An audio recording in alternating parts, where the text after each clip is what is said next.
মানুষ অসুস্থ কেন হন? শারীরিক দুর্বলতার কারণে?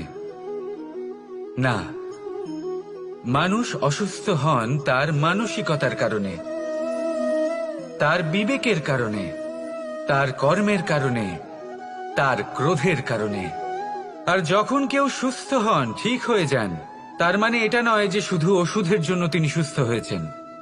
না, এটা কারোর তার প্রতি প্রেমের প্রভাব, বিশ্বাসের প্রভাব, সম্বলের প্রভাব। শুধুমাত্র ওষুধ দিয়ে কিছুই হয় না। যদি মনে প্রেম থাকে, বিবেক থাকে, বিশ্বাস থাকে, সম্বল থাকে, তবেই সেই ওষুধ কাজ করতে পারে। তাই মনে রাখবেন, এই জীবন হলো অত্যন্ত ছোট। মনে প্রেম ভাব রাখুন, মিত্রতা করুন, শত্রুতা নয়। ভালোবাসুন, বিদ্বেষ নয়। আর এই ভালোবাসার সাথেই বলুন রাধা রাধা। মানুষ নিজের জীবনে ঈশ্বরকে খুব মান্য করে, ওনার জন্য কি না করে। ভিন্ন ভিন্ন নামে তাকে স্মরণ করে, তাকে পুজো করে, তার আরাধনা করে।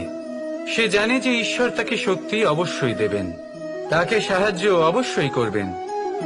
কিন্তু যখন প্রশ্ন আসে গুরু এবং ঈশ্বরের, তখন গুরুর মান কখনো কম হওয়া উচিত নয়। কারণ সত্যি বলতে কি, গুরুই হলেন সেই সিঁড়ি যা বেয়ে আপনি ঈশ্বরের কাছে পৌঁছনোর পথ খুঁজে পাবেন। সেই পথ আপনি গুরুর থেকেই পাবেন। গুরু না থাকলে আপনি কখনো ঈশ্বর লাভ করতেই পারবেন না। আর জীবনে অনেক সময় লক্ষ্যের থেকেও অনেক বেশি গুরুত্বপূর্ণ হলো পথ। তাই এই পথের সম্মান করতে শিখুন, অর্থাৎ গুরুকে সম্মান করতে শিখুন। কারণ গুরুই হলেন পরমেশ্বর। তাহলে আসুন আর আমার সাথে ভালোবেসে বলুন রাধা রাধা। জীবনে এমন কিছু কাজ রয়েছে যা আপনাকে একাই করতে হয়, আর এমন কিছু কাজ রয়েছে যা আপনাকে একসাথে মিলে করতে হয়, একজোট হয়ে, সঙ্গবদ্ধ হয়ে। এবার সঙ্গবদ্ধ বলতে কি বোঝাতে চাইছি? আমি তাদের কথা বলছি না যারা বাস্তবিকভাবে একে অপরের সাথে কাজ করেন। আমি তাদের কথা বলছি যারা একে অপরের থেকে দূরে থেকেও একে অপরকে বিশ্বাস করেন। আমি আগেও বলেছিলাম, সমস্ত বিশ্বের আশা বিশ্বাসেই বসবাস করে, তাই না? তাই যেখানে সমস্ত বিশ্ব আছে, সমস্ত সংসার আছে, সেইখানেই বিশ্বাস রয়েছে। তাই আপনার আশেপাশে এমন দল সঙ্গবদ্ধ করুন যাদের আপনার উপর বিশ্বাস আছে আর যাদেরকে আপনি বিশ্বাস করতে পারেন। তাহলে আসুন আর আমার সাথে ভালোবেসে বলুন রাধা রাধা। মানুষ এক অত্যন্ত বিচিত্র প্রাণী। পরিকল্পনা করে, ষড়যন্ত্র করে, প্রচেষ্টা করে, কাউকে পরাজিত করার চেষ্টাও করে। সাপকে একটা দড়ি মনে করে হাতে চেপে ধরার চেষ্টা করে, কিন্তু একটা কথা বুঝতেই পারে না, সময়ের এই সাপ, এটা হাতে চেপে ধরাই যায় না। আর আপনি যা করবেন তা আবার ফিরে আসবে আপনারই সামনে। দেখুন, এতে কিছুই যায় আসে না যে আপনি কুম্ভকারের পুত্র নাকি কৃষ্ণের পুত্র। যদি আপনি অনুচিত কর্ম করেন তাহলে আপনার সাথেও অনুচিতই হবে। অশুভ কর্ম করলে আপনার সাথেও অশুভই হবে। কুরু বংশ অত্যন্ত মহান বংশ ছিল। এই কুরু বংশ কি হলো তার সাথে? একটা গোটা বংশ বয়ে গেল, কারণ ওনাদের উদ্দেশ্য অশুভ ছিল। অন্যদিকে 5 জন বনবাসী পাণ্ডব মহাভারত বিজয়ী হলেন, কারণ তাদের উদ্দেশ্য শুভ ছিল। তাই মনে রাখবেন, শুভ অগ্নি প্রজ্বলিত করবেন, শুভ তাপ সঞ্চার হবে। অশুভ অগ্নি প্রজ্বলিত করবেন, নরকেই জ্বলতে হবে। তাহলে আসুন আর আমার সাথে ভালোবেসে বলুন রাধা রাধা। আমরা যে মানুষকে চাই, যাকে আমরা ভালোবাসি, তাকে একটা উপহার অবশ্যই দিতে চাই। এমন এক উপহার যা ওনার ভালো লাগবে, যা শ্রেষ্ঠ হবে, অতি প্রিয় হবে, বহুমূল্য হবে, বা বলতে পারেন মূল্যবান হবে। তাই আমরা কি করি? আমরা বাজারে যাই, তার জন্য স্বর্ণ, আভূষণ, হিরে, মুক্ত এইসব নিয়ে আসি। কিন্তু এটাই কি সর্বশ্রেষ্ঠ উপহার?